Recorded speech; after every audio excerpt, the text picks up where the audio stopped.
Hi folks, welcome back to the channel. Thank you very much for joining me once again. You are always most welcome. Today, something a bit different. ICM's latest kit, the Battle of Malta, or as it's sometimes known, the last biplane battle, which is where we've got these Italian, is it the CR42, the Falco, the Fiat Falco, and that is actually fighting it out with the Gloucester Sea Javelin Mark II. And of course they were fighting for very, very high odds. Basically the island of Malta was under siege, blockaded by the Germans and the Italians. Very hard for the Royal Navy to get through to resupply the island and give the civilians and the military the oil and the food and the grain they needed.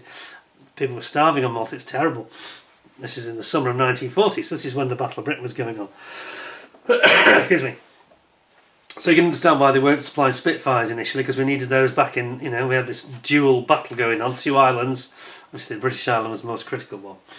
But they had to send out what we got, so they sent out the Sea Gladiator. But it acquitted itself fantastically well, because they had these famous three Gladiators, Faith, Hope and Charity, which became famous. I think only one or maybe two of them survived. One of them got shot to pieces in the end. But they gave such an account of themselves, and they were sort of a bit like the Battle of Britain. They were shooting down about 3-1 of the Italians equivalent, and it wasn't the Italian aircraft that were inferior. This Falco is actually faster. It's about 10% faster than the Sea Gladiator, but the pilots were just not trained to the same standard, and that made the difference. So we're going to have a look at this. It's kit number DS3201. DS is diorama set or dual set. 3201. So it's the first one they've done at ICM of a 32nd scale kit with multiple kits in it. And yeah, I think right in saying it's not new, actually new tool as such, but another great set with lovely artwork. Definitely looks like the Mediterranean and Malta there in the background. And they're pumping these kits out, with new ideas under the most difficult circumstances, as we know. Hats off to ICM and thank you to them for providing this for us to have a look at. So let's have a nosy and see what it says. It says here, 2 early World War II fighter aircraft. Well, you could say the pre-war really, couldn't you? Obviously. The CR42 Falco from Fiat and the Sea Gladiator Mark II. Highly detailed engines and cockpit details. Accurate fuselage geometry and proportions are based on the real aircraft. Decals include the historic markings for the Battle of Malta in the summer of 1940, right when the Battle of Britain was on. The Fiat Falco has 161 parts and the Gloucester Gladiator has 140 parts. So on the side here you've got a nice depiction of them. One of the things that made this Fiat Falco quite fast is the smaller wing. Just look at that here, you can see it's got a much smaller lower wing, which is almost there really for stability. But of course it's less draggy as a result, so it's got slightly better range and slightly higher speed by about 10%. Wasn't enough to save it really though. Not in the hands of a British RAF wizard, tally-ho chaps and all that. And of course a lot of them got shot down in these, and the Gladiators carried on. And I say there's basically 3 of them at one point defending the whole of Malta. And there you can see it. So without further ado, let's have a good look at it then. I think this is going to be quite an interesting set, to be honest, and it's something different. Is it Mario Saliba? He's one of our regulars in the chat on my channel. I hope he's watching there. Right up his alley, this one. Hey, right. Yes, he's Maltese. And of course, Malta was awarded the Victoria Cross. Yes, they were eventually, after a lot of losses by the Royal Navy and the Merchant Navy, this battle of the sort of Mediterranean, getting to Malta, trying to get the supplies through. Where they lost a lot of ships, but they eventually got through. And I forgot the name of the ship that was the one that had the oil, and it had been, I think, it had been torpedoed or attacked by the Italian Air Force.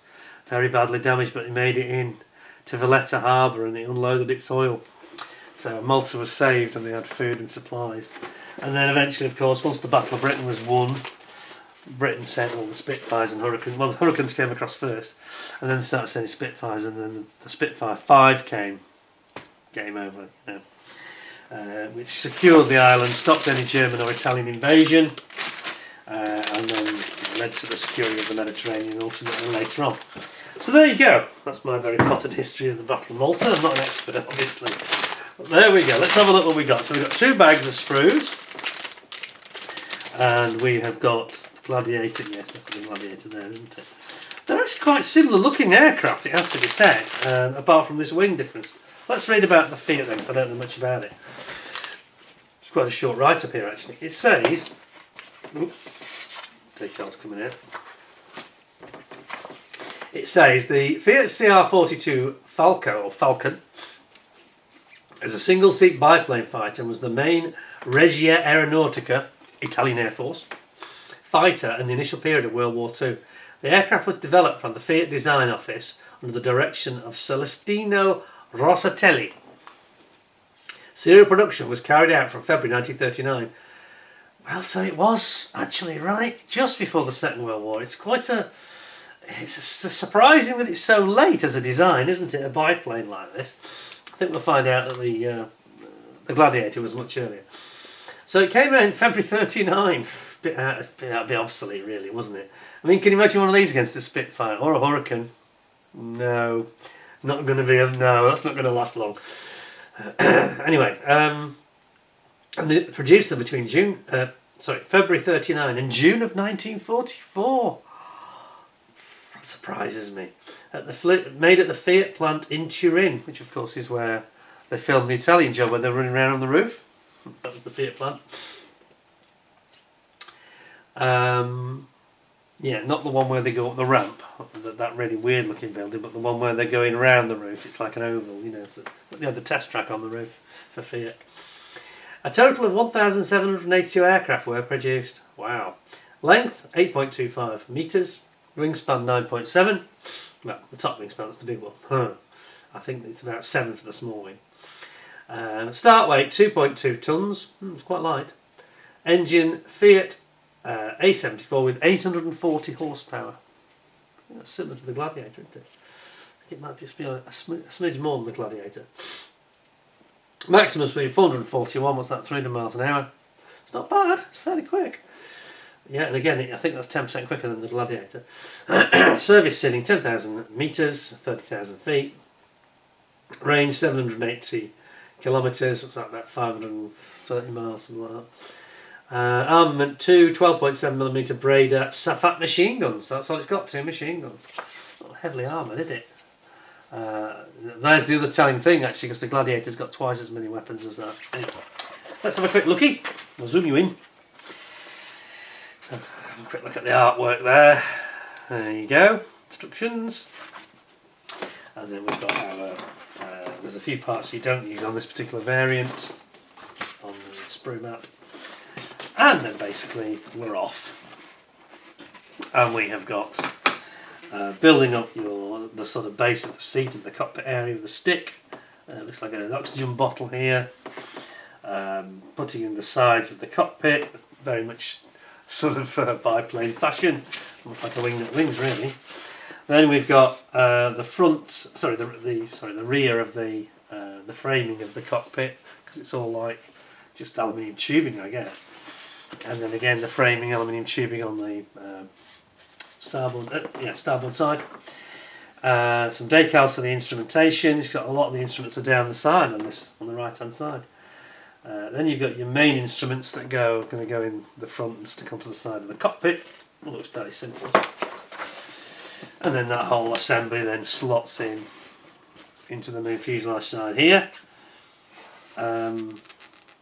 Warning, instrument images given by individual elements. What do they mean by that? Does it actually split? Oh, that's weird. It's got like a... So the instrumentation is kind of split down the middle. That's a bit odd, I've got to say. Very strange. And then you put your fuselage together and then enclose the cockpit. And we've got the gun sight coming in here. Building up your gun sight and rudder and your rear tail planes and ailerons. Rudder and ailerons all going in there. Tail planes, rather, sorry. Then you've got your tail wheel, which on this is just like a fixed wheel, but it's got an aero shroud around it. Another thing that's probably interesting, in this shroud either side Another reason it's probably got low drag and high speed relative to the Gladiator. Yeah, I can't help feeling that they've gone all for speed, but they haven't got enough armament on this aircraft. That's what. It's fast, but it's not that well armed when it gets into the fight, sort of thing. Turns up to a gunfight on a, like turning up to a gunfight on an electric bicycle. You arrive very quickly, but then turn up with a knife. You've had it. You know what I mean? Anyway, then you've got your motor. What was it?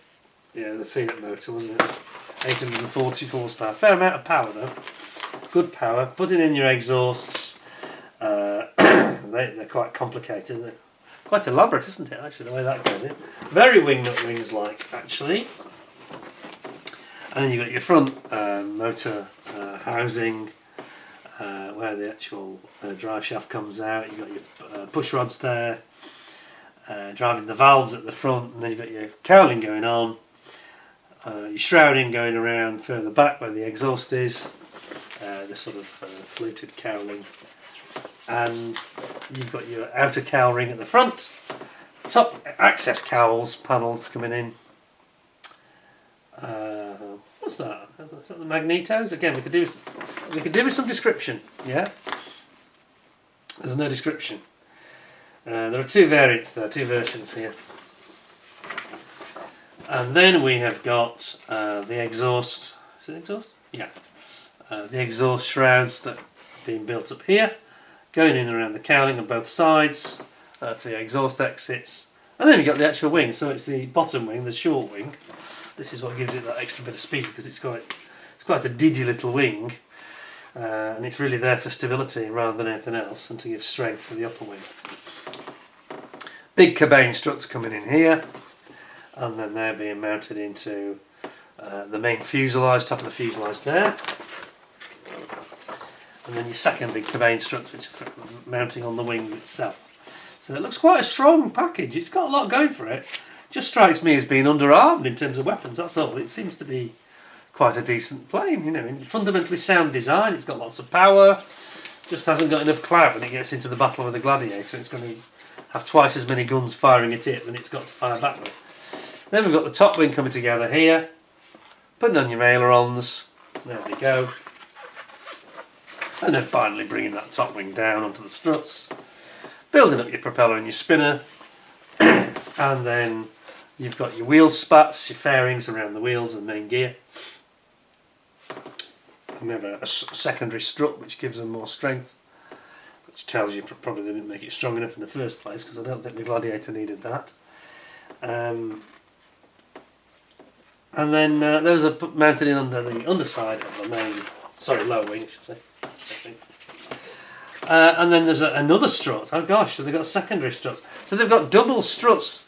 So these really weren't strong enough, were they, as a design? They've had to have struts at the rear here, and then a strut that goes in laterally down to the centre of the fuselage as well. So obviously they had some, realisation that they weren't strong enough. I think the Gladiator's got a much more fundamentally strong arrangement which fits into the fuselage as well, whereas these fit into the wing, and that's part of the problem, I think.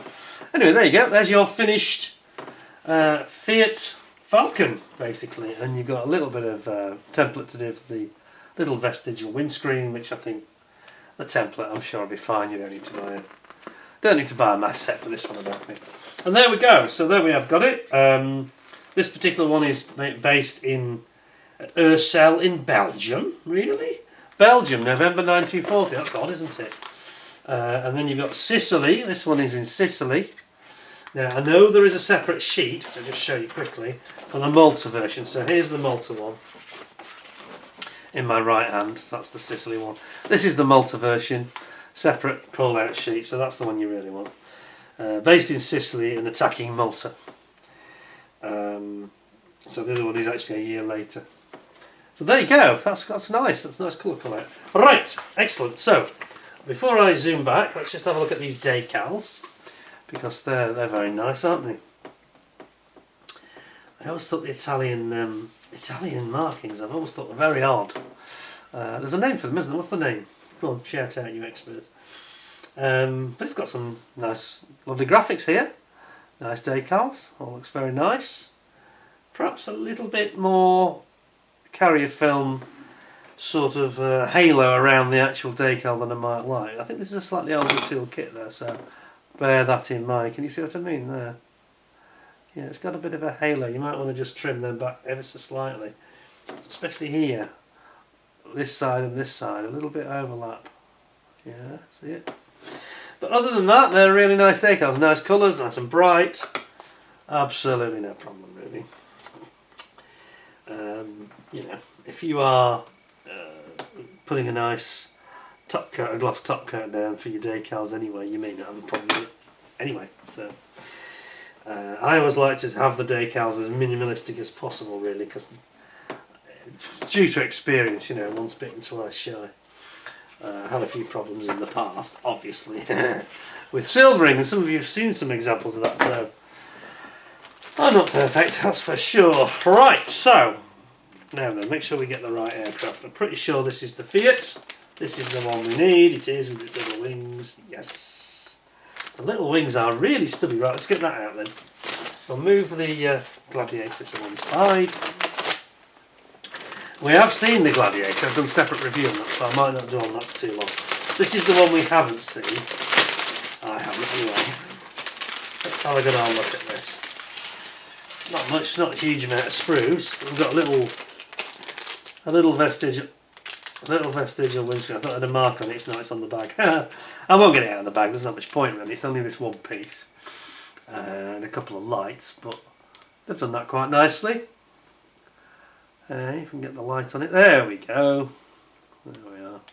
Yeah, that's fair enough. Right, so what have we got here then?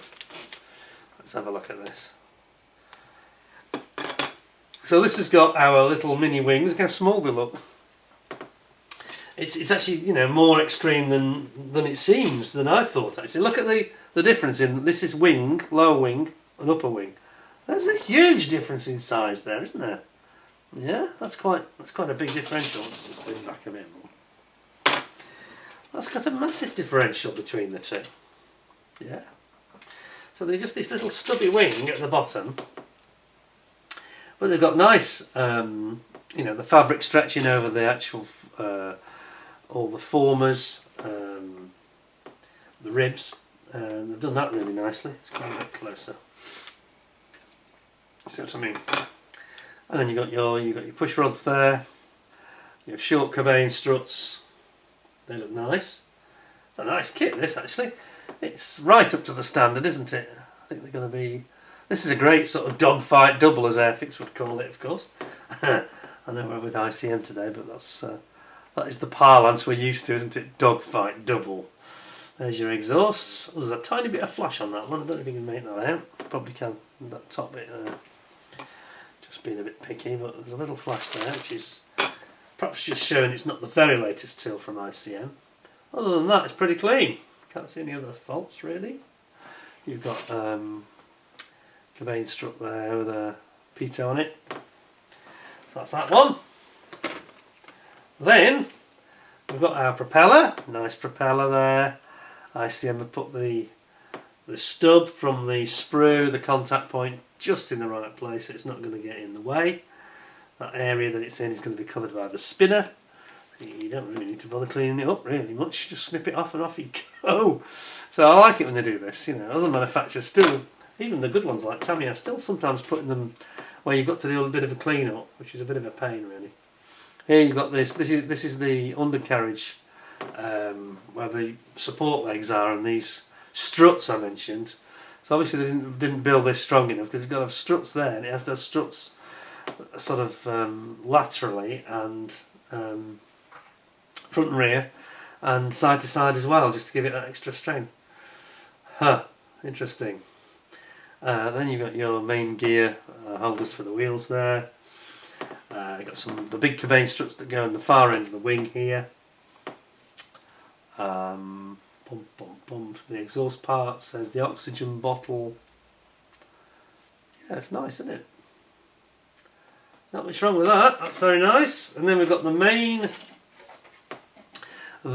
wing, top wing, top of the top wing. I think you can see you've got the nice stretched skin over where all the ribs and formers are.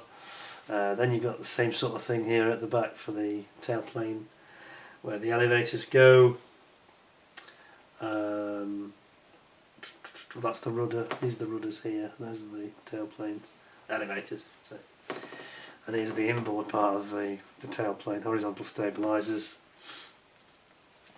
And here's your business end, what I was talking about, the guns. Well, this is where the two guns protrude out. That's it. That's all it's got. It's got those two guns and nothing else. So it's not heavily armed, really, is it?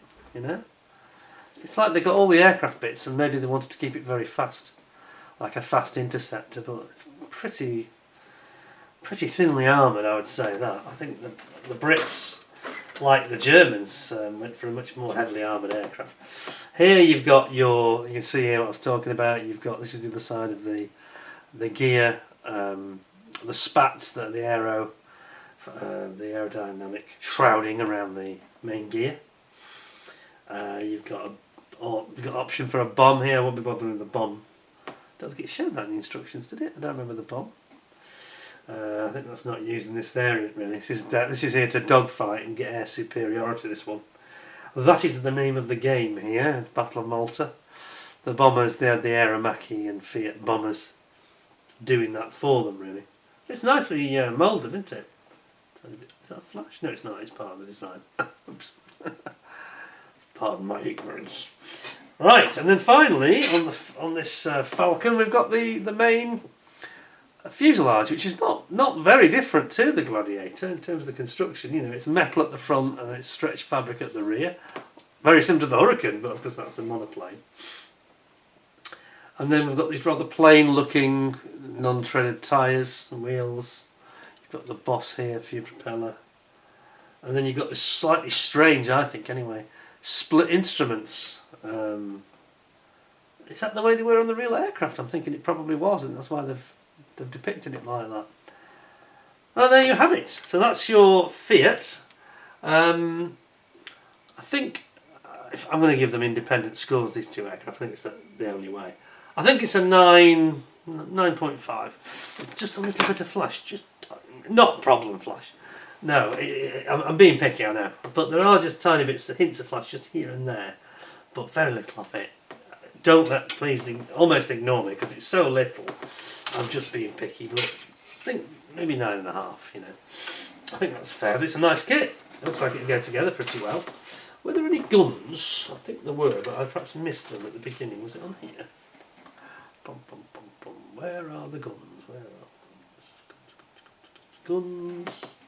Didn't actually notice them as being visible. Maybe it's just not that obvious. Just go back to the instructions to check it. I'd like to know, did we have any guns or not? Just because yeah, we have got guns, so it's G. D52 it is.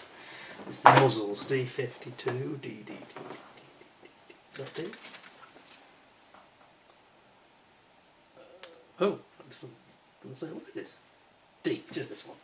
52, 45, 47. Why can't I find them? 53, 50. Ah, there they are. Yeah, now there's a little bit of flash on them. Oh, we shouldn't have found them now. Again, it's just a couple of, just one part in particular. It's just a little halo of flash on it. It's not very serious. It's going to have to move. These are the guns here and here. If you look very closely, it's just got a slight halo of flash. It just needs a little bit of cleanup. Not bad. It's not like surrounding it or anything. It's just on the edge. It just, don't let me put you off. It just wants a swipe with a sanding stick. And the other parts don't have it. There's just the odd hint here and there, just occasionally, like here. Can you see that? Just there, on one or two wispy edges. There's a bit of flash creeping in, but it's not on all the parts. Just the odd one. So I think I'm going to stick with my 9.5 out of 10. I think mentioning flash on some pretty small parts, and I say it's not a brand new tooling, so I'm not entirely surprised by this. It's a nice kit. Nice kit. You know, it's very clean on the most part. Looks like it'll go together pretty well. Don't see any major problems with it at all. Very, very nice. Let me just see if I can retain that and get it back in its bag, which would be nice. I'm going to make a change. Nice that could, he says. Should I do it that way? I think I should. Right, I need to get that back in the bag so that we can progress and have a look at the other one. Quite an interesting subject, the Battle of Malta. I think it's there are one or two good videos on YouTube about it. I was quite surprised by kind of how brutal it was. It was like the Italians were very keen to get Malta to add to Sicily and Corsica for themselves. That became very obvious. Obviously Mussolini felt that it was their right, for whatever reason. The people of Malta weren't keen at all. I think they'd had the benefits of... What's happened here? Very good. They'd had the benefits of the British Empire for a long, long time. And I think that they decided that they wanted to retain those benefits, really. There we go. That wasn't easy, was it? Did not want to go in there. Sorry about the crinkling. I know that it always sounds a lot worse on the camera than it does in reality. They are crinkly bags, but they're not quite as bad as the... It almost sounds like lightning on there. Right, well that was very nice. 9.5 out of 10. Well done. Alright, so Sea Gladiators next, and this time we have the Sea Gladiator on the other side of the sheet. We've got the Sea Gladiator call-outs for the Battle of Malta. June of 1940. So there you go, the start of the Battle of Britain, the Battle of Malta. So we were fighting battles on all fronts, weren't we? Fighting in the Atlantic, fighting the Battle of Malta, fighting the Battle of Britain. So Britain had its hands full, really, at this time. And hence the reason that it was the Gladiators and not the Spitfires, because they couldn't be spared. Anyway, there you go. You've got some really nice... basically, it's US dark green, US dark green, that was grey, and pale blue underneath. Interesting combo. Interesting combo. US dark green. That looks like a grey to me. I would have said that was dark sea grey, but anyway, there we go. So, what does it say? Sea Gladiator Mark II, World War II British naval fighter. The Gloucester Gladiator was the last British biplane fighter. It was in service with the Royal Air Force, the Royal Navy and the Air Forces of many other countries in the late 1930s. It was used in the Norwegian campaign, the Battle of Britain and the Mediterranean. Norwegian campaign, that's the other one I've forgotten. When I said the Battle of the Atlantic, there's Norway as well. In total, 746 aircraft were built between 1936 and 1938. Yeah, that's not bad, is it? I'm sure they'd have built more of them if they'd realised that for sure that war was coming at the start, you know. But of course they moved on to things like the Hurricane monoplanes. Sea Gladiator Mark II version of the Royal Navy had the three-bladed propeller, the dinghy stowage and the arrestor hook. They operated from aircraft carriers HMS Glorious, HMS Furious, HMS Eagle, also from ground airfields, including Malta. Length 8.3 metres, wingspan 9.9. Is that slightly more than the other one? I think it is. Yes. Engine 10 horsepower down with the Bristol Mercury, which of course is in the Lysander. 10 horsepower down on the Fiat, and its top speed is again 40 kilometres down, 10% down. So it's a little bit down, but these were flown by some of the best trained pilots in the world outside of the Luftwaffe, so I think that's what made the difference and why they were able to give such a high scoring rate and a big account for themselves. And we only had the 303 Browning machine, 303 Browning machine gun. There's 4 of them. So it's twice as many as on the Fiat. 7.69, yeah, 303. Impressive. Right, so let's have a look at these Malta, because this is the thing that really sets it apart. Oh yeah, that's cool. It looks like it's the... Some of you may know more about this marking than I do, but it looks to me like that's the Royal Navy That's the Royal Navy protecting Malta, this symbol, just a little bit this one. You can see you've got like a Royal Navy uniform arm insignia and the hand. And I think he's basically saying hands off Malta, basically. Royal Navy protecting Malta, that's the idea. And then you've got some really lovely decals, and I've got to say to you that those are absolutely beautiful. They're crisp as anything. Those colours, I did moan about the Beaufort, didn't I? And there were some issues with the rather washed out colours than colours that didn't look correct. Here they look absolutely bang on. To my eye, those are the right colour of blue. Yes, I think they're spot on. So there you go, there's your Sea Gladiator decals. And then we've got one or two parts, perhaps because it's from the earlier Gladiator versions that ICM have done. There's one or two parts you won't be using. And here we go. It starts off right at the beginning. Means business, because we're putting the Browning 303 machine guns going in there right at the beginning. In the side, they have these side gun emplacements for the guns on the side, as well as on the top of the nose. Sorry, I beg your pardon.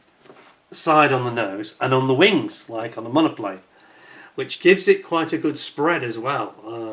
You could argue it's not quite as easy to aim as something that's right on the nose in front of you, but it spreads the fire, the bullets out more, giving you a bigger area that you can hit in a dogfight. So, and of course this is what they did on the later aircraft, monoplanes.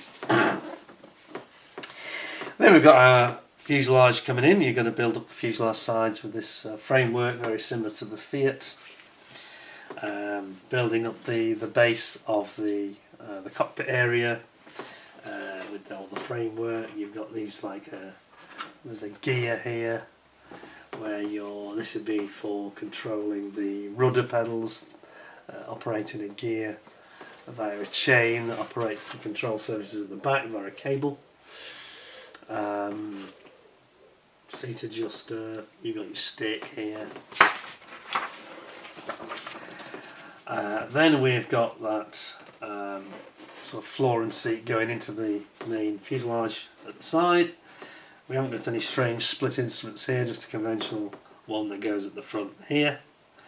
Got head protection at the back and a little bit of armour plating, I think. You got your tail wheel and strut going in there. Then you're building up all the same on the opposite side, so you're fitting your Browning machine gun on that side as well. Yeah.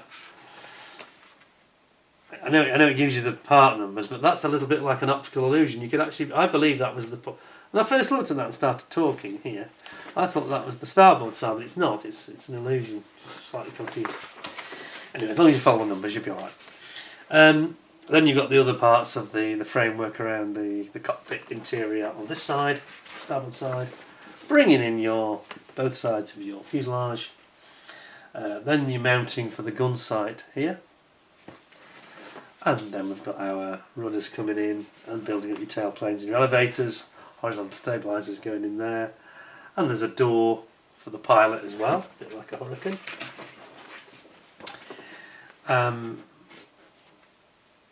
Then you're going to bring in attaching your tailplanes, horizontal stabilisers, bring in your canopy. I'd probably leave that till later, but anyway. Then we've got some sort of cowling cover area here, a bit of cowling. You've got your lower wing, I'm right, lower wing. Just threw me slightly there. Low wing, putting on your ailerons. And again, this thing about ICM never seem to tell you to turn it upside down. It just gets a little confusing, a little bit busy. So you're now looking at the underside, obviously, and you're putting on your lower wing. Then you've got your upper wing coming in, two halves going together, putting on your ailerons. Then you've got to bring that wing down but first, of course, fitting your cabane struts for mounting it. Then you've got two sets on the wing and two sets on the fuselage to the top wing as well. Then we've got this much meatier, beefier looking undercarriage with no support struts required for the wheels. You've got the odd intake, you've got the The guns are actually, yes, I hadn't appreciated this, they're like a gondola. They're not in the wing, they're under the wing, aren't they? Like a little gondola pack with a 303 Browning with an aerodynamic shroud over it. Your big beefy undercarriage is coming in there, and then you're going to build up your engine, put all your cylinders together. You've got your exhaust to be mounted, you've got your push rods, and then you've got your shroud with your cowlings going around it, all the magnetos going on here, and then the actual exhaust pipes themselves coming out the back. And this is where it's explaining here, and you've actually got the choice. This is between this Gladiator is both kits in effect. You've got the standard Gladiator or the C Gladiator Mark II, and the Mark II is the one that's got the 3-bladed propeller, which was so critical, giving a bit more extra oomph. I think it gave more thrust.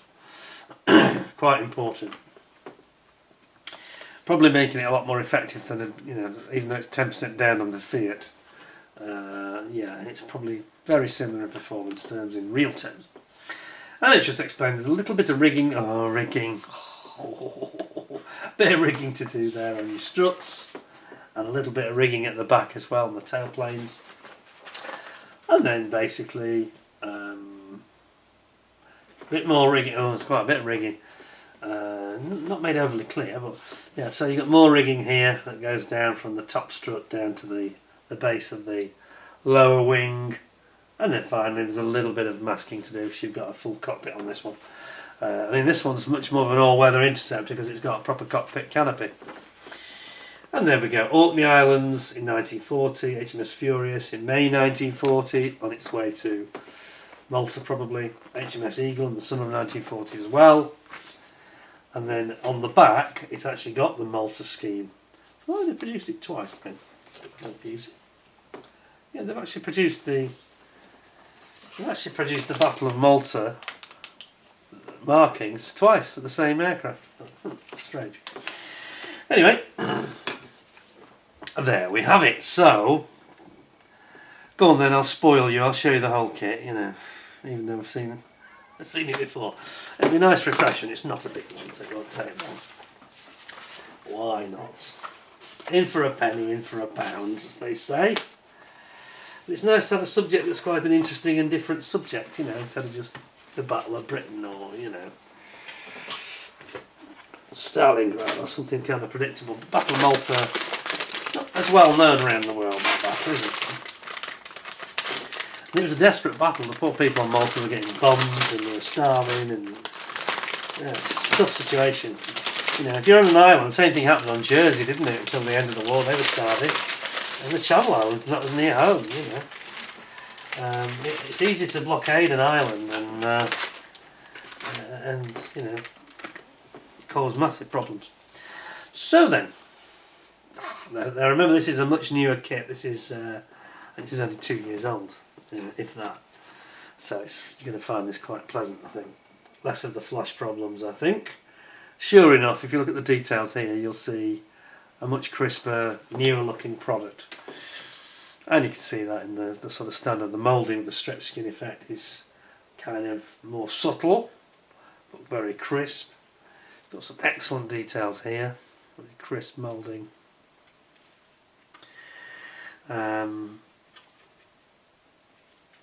Yeah, here's your little aerodynamic cowls that go over your guns, your 303s on the wing, on the underside.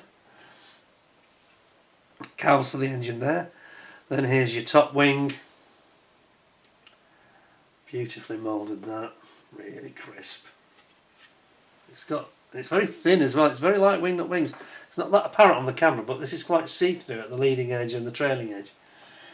Very nice. Cracking. Like that one. Then we've got the sprue with the engine on. Now it's got the 2-bladed prop, so ignore this because you won't use that 2-bladed prop at all. But the rest of it's relevant, isn't it? You've got the trim wheel, you've got all your engine parts, including some very nice exhaust components here. Look at that. I like that. You've got a 303 Browning, which looks really well done, to be honest. Look at that. Nice one. Hasn't got a hollow muzzle, so you might just want to drill it out a little bit. But that's very easy to do. And there's the other one over the other side. Then you get your exhaust, you've got the wheel, centres of the wheels, sorry, the brakes, isn't it? And then you've got all your big cabane struts here, the strength for between the two top and bottom wings. There they go. You've got your tail wheel and tail wheel arm leg. Another 303 here. This is the one I think that fits. Which is that's the one that fits under the wing. So the short ones here, I think, at the top. These are the ones that are built into the side of the fuselage, and these longer ones are the ones that go under the shroud on the wings. Lovely. Then we have got the lower wing. So I'll zoom back for this. It's because it's big. The lower wing, and that's the underneath of the lower wing, complete with the mounting points for those 303 guns. And you've got your wheels and tyres here as well. Got your nose of the engine, the front boss of the engine. Cockpit floor here. Elevators. Sorry, they're ailerons. That's the ailerons, I beg your pardon. Ailerons. Just realised a bit too big for elevators. Really chunky cabane struts here. Mount between the top wing and the fuselage. So that's why they're a bit shorter and a bit chunkier. And then you've got your the top of the lower wing, and hence it's got the point for the cabane struts to fit into it. That's the bottom wing, but the top of it. Very, very nice indeed. And then we've got this extra sprue for the C Gladiator with this three-bladed, very sharp looking, isn't it? Like a knife. Like a knife blade, that is. And again, beautifully mounted the way they put the mounting onto the sprue. It's just completely out of the way, perfect. No flash here or anything like that. Absolutely gorgeous. Then you've got your instrument panel in a more conventional way. Intake, and this is the strut that's got the on the C Gladiator. It has the pitot probe on the strut, and then you've got the side panel with your instruments in it, and then you've got your arrestor hook, of course. You've got your little blister underneath, and then you've got the recess for the arrestor, and there's the arrestor hook itself. Very nice, excellent that.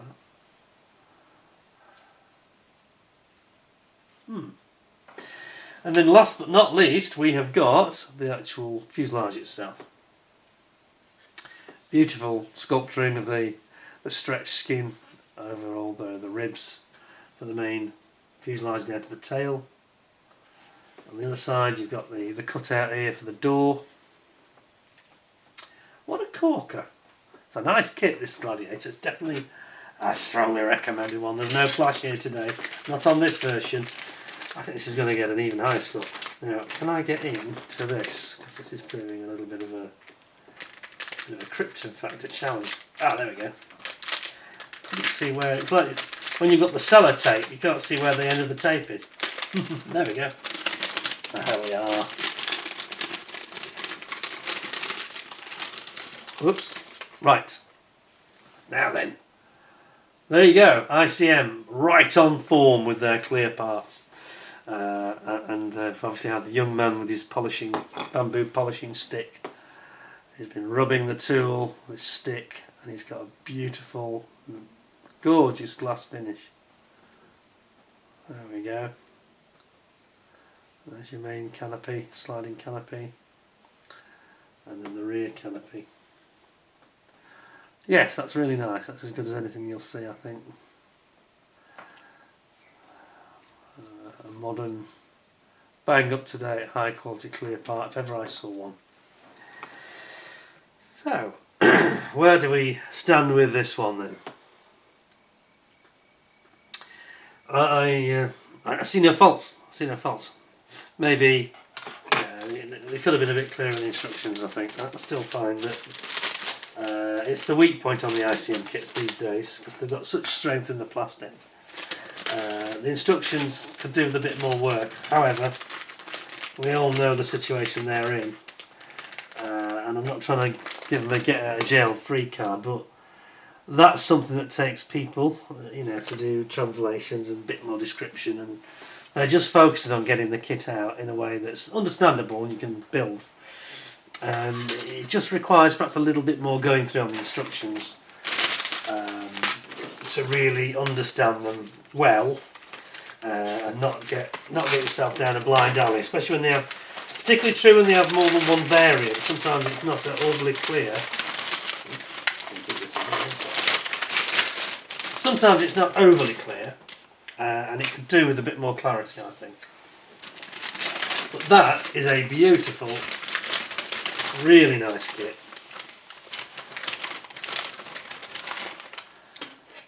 I like the three-bladed propeller. It's quite aggressive looking, isn't it? Mean, you know, mean. So there we go. So, am I going to knock anything off for the instructions? I think it'd be a bit harsh, really. I think it'd be a bit harsh. So I'm going to give the Sea Gladiator 10 out of 10. But overall, the other one got 9.5. So if you like, overall, the entire kit, 9.75. I think that's fair, don't you? Really good. And if you like our friend Mario, if you live in Malta, this is a must-have kit, surely. It's part of your history, absolutely fantastic. What an absolute stonking kit that is. Really, really pleased to have reviewed that. Thank you to ICM for providing it. 9.75 out of 10 overall. 9.5 for the Fiat and 10 for the Sea Gladiator. That's the way I feel about it. There you go. But you won't go far wrong there. And this is retailing at about, I think it's about £65 thereabouts. That'll keep you amused. I mean, it's not too difficult though, that's the beauty of it. It hasn't got a super high part count with millions of parts to drive you crazy and drop. It's not over the top, it's a nice kit, it's proportionate, you know. I think it'll keep you occupied for a month or two doing those. So it's good value at 65 quid, and you'll probably get it cheaper anyway. So thank you to ICM. Hope you'll give me a like, give me a 10 out of 10, thumbs up. And I've got other interesting things coming through for you very soon. So please stay tuned. Till next time, thanks very much for watching, thanks for all your time. Hope you found it was interesting and thought-provoking. If you like unusual subject, that's certainly one that you should consider, because the kit, I'm sure the kit's going to go together pretty well. A very, very nice set indeed. Thanks a lot to ICN, thanks to you. Till next time, take care of yourselves, stay well, stay safe. Until we meet again, thanks a lot and bye for now.